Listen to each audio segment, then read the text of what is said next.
This is TV program 8419, The World Tomorrow with Herbert W. Armstrong. The production date is December 3rd, 1984.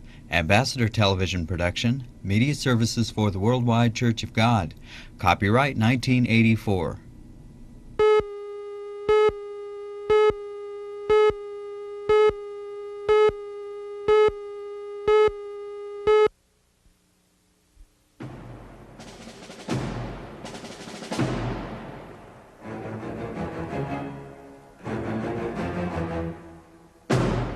In the closing verses of the Old Testament, God spoke through the prophet Malachi to our time. He spoke across the ages to a generation living near the end of 6,000 years of history. 6,000 years in which human beings have rejected God's ways and have reaped the bitter fruit of their own way. The society they have built is based on a foundation of greed and selfishness. It is ruled by Satan, once an angel of light, but now the adversary of God. It has become his world, and it is doomed to destruction.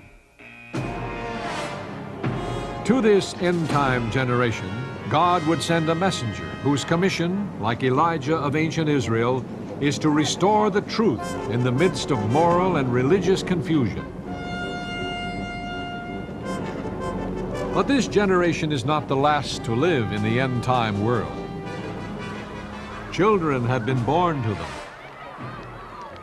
Children whose destiny could be to live on into the world tomorrow to become the foundation of the new society that will fill all the earth.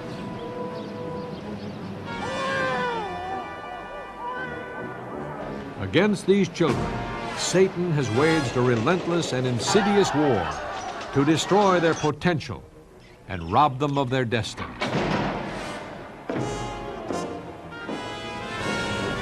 The end-time world has become a dangerous place for children.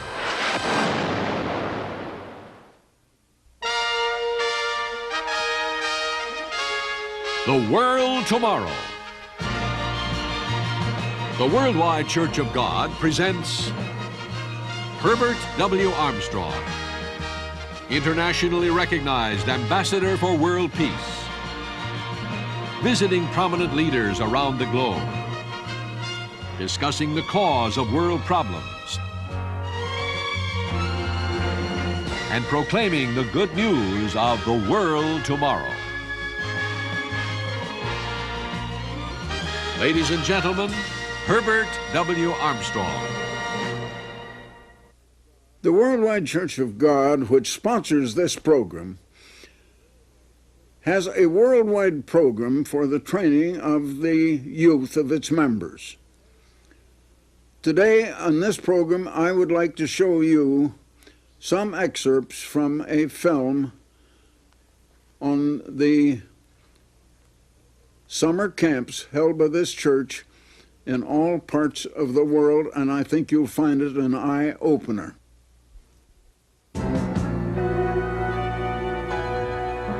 1/3 of all people on earth today are children under the age of 15. Most live in the poorer countries, condemned to a life of misery and squalor. 1 out of 5 of these children will die before they reach their first birthday. Those that survive may never get enough to eat, may never have clean, safe living conditions, will not receive even the minimum education or treatment for the diseases that will leave millions of them physically and mentally maimed for life.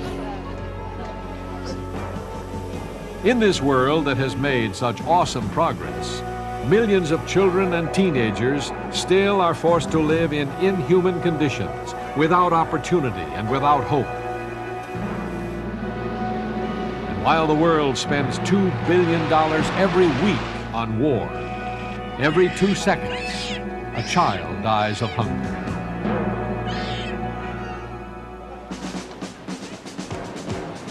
In the developed world, physical living conditions are better. Improved sanitation and medical facilities have greatly increased the children's chances of growing up. But the children of the richer world must face other serious problems, for Satan has flooded their world also with cruel deception and lies. In the midst of affluence, these children face moral and spiritual poverty, as Satan uses every evil device to undermine marriage, education, to pervert culture, and discredit what remains of the true values. Children become ever more frustrated and confused. They become alcoholics or hopeless drug addicts. They're drawn to bizarre and perverted entertainment. And many are driven to suicide.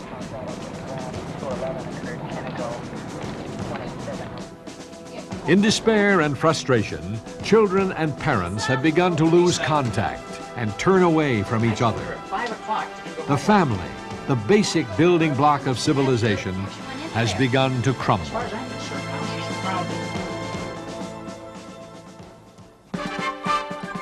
And so, as the human race stands on the threshold of the world tomorrow, God, through the prophet Malachi, gave one more commission to his end-time servant. And he shall turn the heart of the fathers to the children, and the heart of the children to their fathers, lest I come and smite the earth with a curse. To help families meet the challenge, and to help bridge the gap that has opened up between parents and children, the Worldwide Church of God is developing a comprehensive youth educational program. This program, directed by Pastor General Herbert W. Armstrong, is designed to support the parents in teaching their children and to provide positive educational and recreational opportunities for the youth of the church.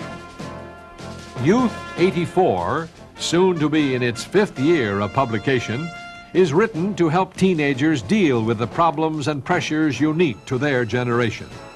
Its lively, colorful pages show its readers how to live carefully in this world while preparing for the future that God has waiting for them. Through the youth educational services, the church has developed a multi-level correspondence course for children between the ages of 5 and 13. The YES course gives parents a helpful tool to teach their children the basic principles of God's plans so that they can start out their lives on the right foundation. The individual lessons of the YES course are written by senior ministers and experienced teachers. YOU, Youth Opportunities United, is the Worldwide Church of God's international program for teenagers. Through many varied activities, YOU gives older children educational, social, and recreational opportunities within the framework of the church.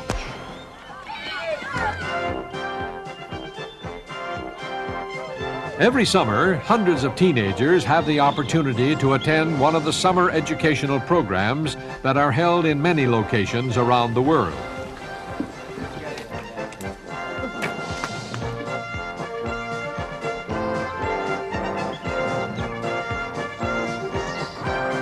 Young people from all backgrounds come together for 3 weeks of challenging activities and fun. But it is fun with a purpose.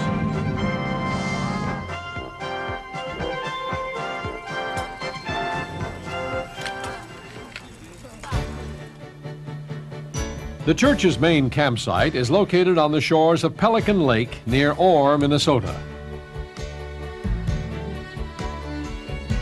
In the 20 years of this camp's existence, much valuable experience has been gained in training, teaching, and encouraging teenagers.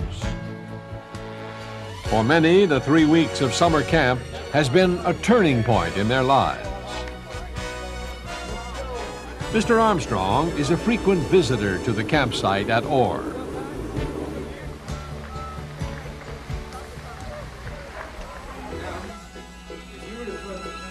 The summer camp is first and foremost a place of education, and Mr. Armstrong has long taught that education should be conducted in an atmosphere of quality. He makes a point of personally inspecting all new facilities.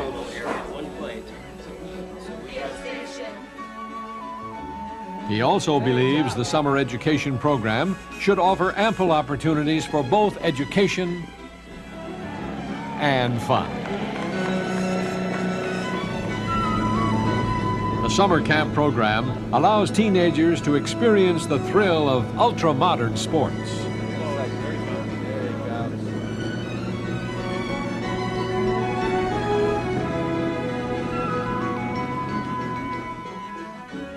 Others can enjoy more down-to-earth recreation.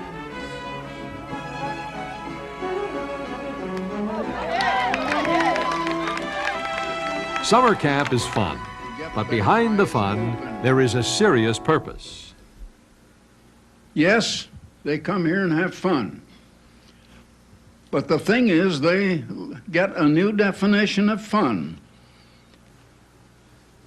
Some children have come to these camps that have been trying to get fun out of drugs,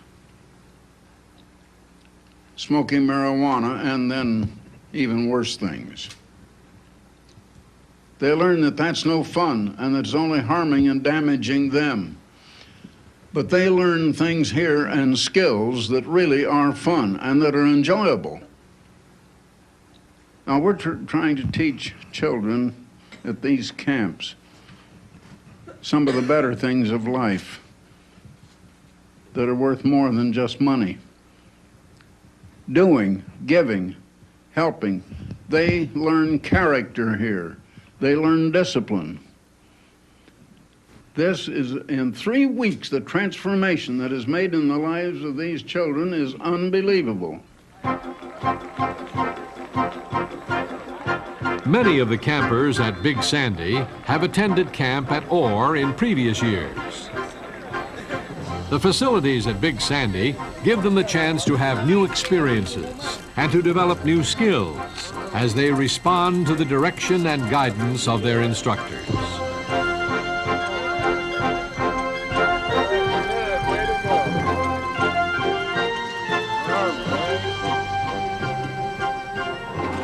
Big Sandy is unique. Since the campers have had previous experience, they are a little older and a little more responsible. They come to Big Sandy having better attitudes, having built a little better character, having more self-discipline, and better respect for God's laws and for man's laws.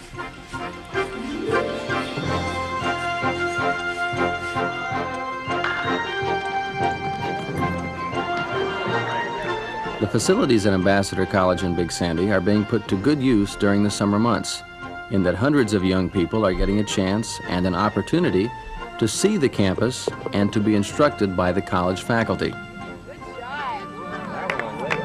It also gives them a chance to see that Mr. Armstrong is not only concerned about their first camp experience, but that he is concerned about their future as well. Now, I've tried to tell you what's the purpose of the church.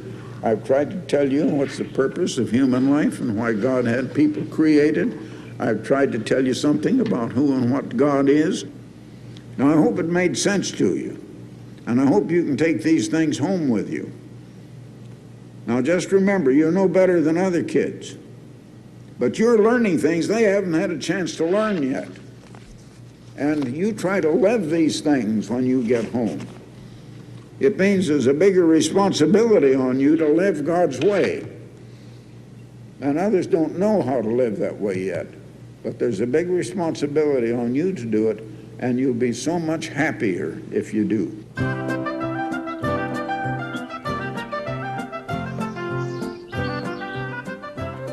The summer education program for Britain is held on the banks of Loch Lomond in southwest Scotland.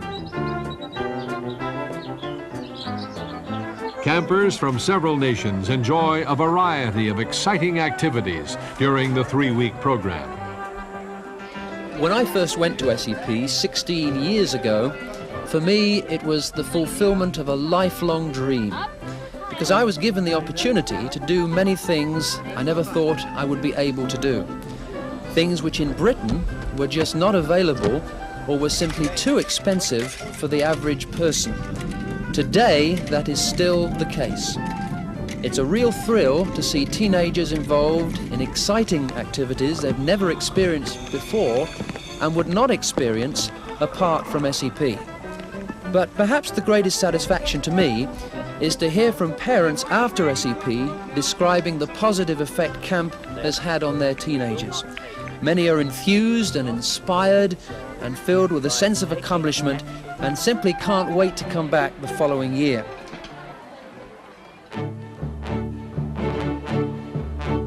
The summer camp in New Zealand is a very beautiful facility on an isolated island which is accessible only by boat.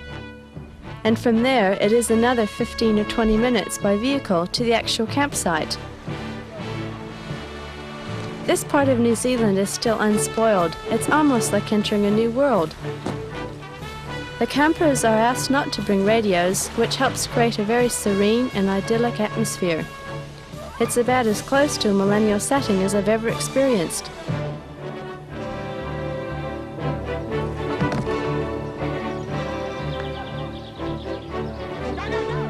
The churches in New Zealand are quite small and far apart, but at the SEP, the YOU members from all over the country can get together and also meet many other young people from all over our South Pacific region.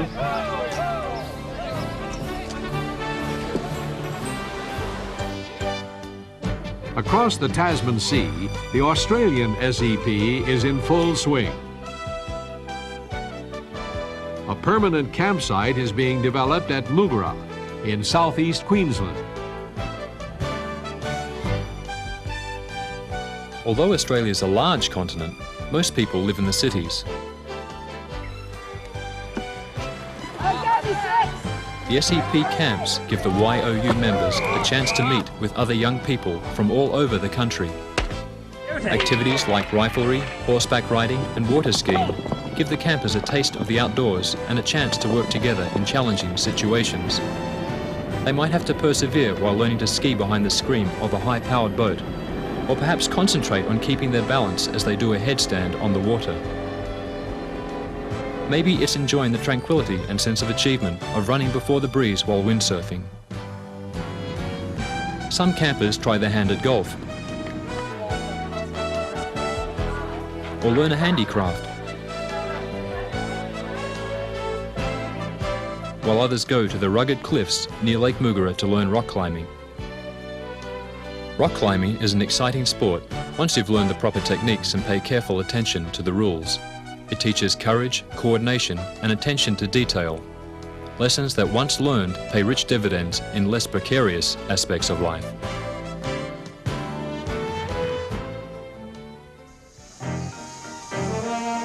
While teenagers enjoy experiencing the new things, time is taken to teach the age-old principles, without which true success is not possible.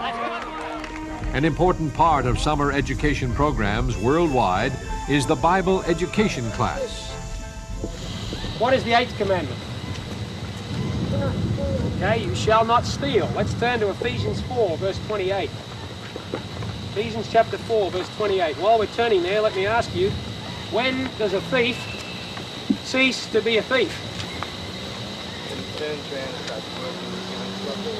Okay, it's not just a matter of when he stops stealing. That's just a thief between jobs, more or less. A thief ceases to be a thief when he ceases thieving and then repents. It's not just a case of stopping the act. It's turning around and replacing it with something good, driving out the evil with something that is good. So from Ephesians 4:28 we find here that a thief ceases to be a thief when he becomes generous, when he begins to give, to practice the way of give rather than taking from other people. After carefully inspecting the new campsite, Mr. Armstrong talks to the campers and staff. Now, you've been tested on certain things here. Tightrope walking and some of the things you've done, and mountain climbing. Some things have tried your nerves, see if you've got the nerve to do it. And you'll be tried to see if you've got the nerve to stand up for what you learned here when you get home. You see about it, and just pray to God and ask Him to help you, and He will. Believe me, He will if you pray and ask Him. So remember, you've found a better way of living. don't ever lose it. Don't ever forget it. Just keep it and keep it forever.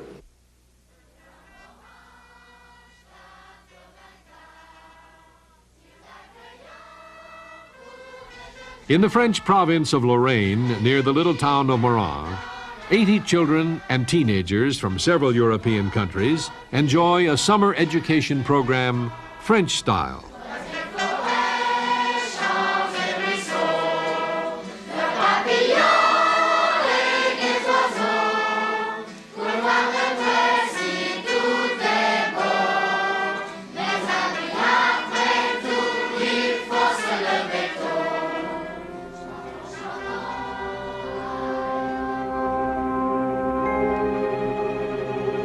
The beautiful countryside of Lorraine is a sobering reminder of the need to prepare for a different world. For in these green fields on the border of France and Germany, Europe's great armies have clashed across the centuries. The Kaiser drilled and paraded his troops here. Then he led them into war, and a generation of young men were slaughtered. After the First World War, the territory was given to France. The French built a formidable barrier, the Maginot Line, to protect their frontiers forever against the enemy. But to no avail.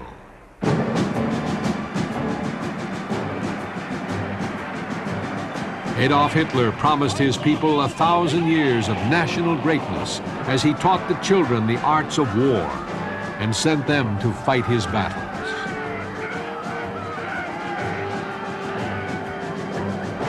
The Nazi legions devastated Europe for 4.5 terrible years before they were pushed back and destroyed by the combined armies of the wartime Allies.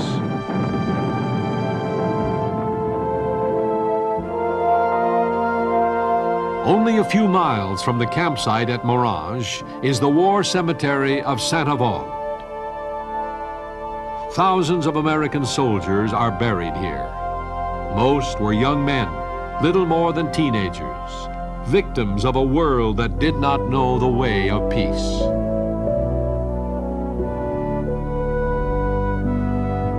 It is sobering for the young YOU members to visit this cemetery. No greater contrast could be drawn between the ways of a world held captive by Satan and the way of life that comes from God. Satan's world has brought 6,000 years of misery and death.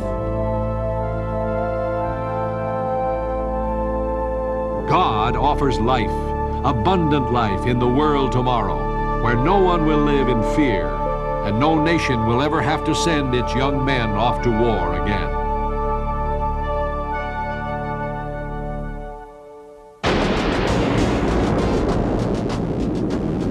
One great conflict still lies ahead for the human race, a war in which terrible weapons will be used. So great will be this war, so devastating the power that will be unleashed, that unless God intervenes, no flesh would be saved alive. But God will intervene and bring the dazed survivors into the world tomorrow to begin a new way of life. What kind of a world will they inherit? Once lush farmlands will have become barren wastelands. Forests will be destroyed. Transportation links will be in ruins, and communication networks shattered. Lakes and rivers will be polluted. Food will be in short supply, and the air may be polluted from the dust and debris of nuclear war. There will be millions of widows and orphans in need of help, wounded in need of healing.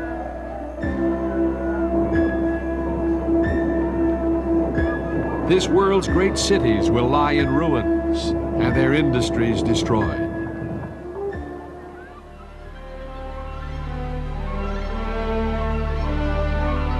The rubble must be cleared and the waste places rebuilt into sparkling, clean cities that are exciting to visit and a pleasure to live in.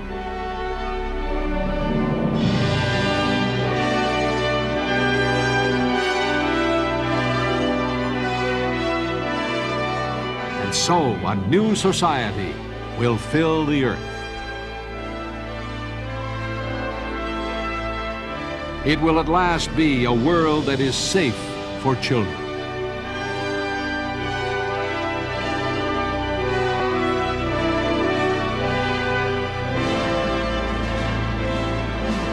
We are on the threshold of a new world when the knowledge of God's way of peace will cover the earth as the seas cover the ocean beds.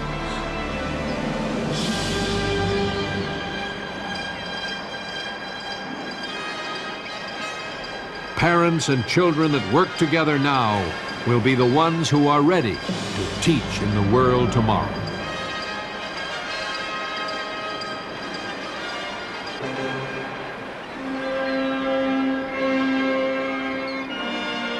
He shall turn the hearts of the fathers to the children, and the children to their fathers.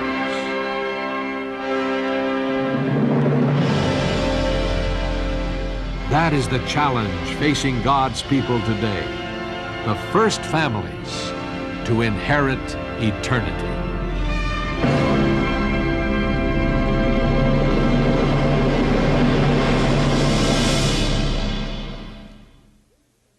Now, I have a most intriguing booklet for you on the wonderful world tomorrow, what it will be like. What is it going to be like in the world you're going to live into? The world tomorrow. It's coming very certainly and very soon. So I'd like to send you this booklet, The Wonderful World Tomorrow, what it will be like. There's no cost, no charge, no obligation, and no request for contributions or money. Now also, I would like to send for the youth who might be listening in, Youth 84. It's a wonderful magazine for teenagers. For those that are young and have been young and remain young, and it's one that thousands of young people are reading all around the world already. Now, I'll give you 1 year's free subscription, no subscription price. You just send me your request, Herbert W. Armstrong, Pasadena, California. That's all the address you need. Herbert W. Armstrong, Pasadena, California, 91123. Or just go to the telephone and call 800-423-4444. You dial 800-423-4444. So until next time, Herbert W. Armstrong, goodbye, friends. For the free literature offered on this program, write Herbert W. Armstrong, Pasadena, California, 91123. In Canada, Box 44, Vancouver, BC. Or in the continental United States, you may call this toll-free number, 1-800-423-4444. In Alaska and Hawaii only, call Collect 1-818-304-6111. If the lines are busy, please try again in 10 to 15 minutes. The preceding program and all literature were produced and sponsored by the Worldwide Church of God.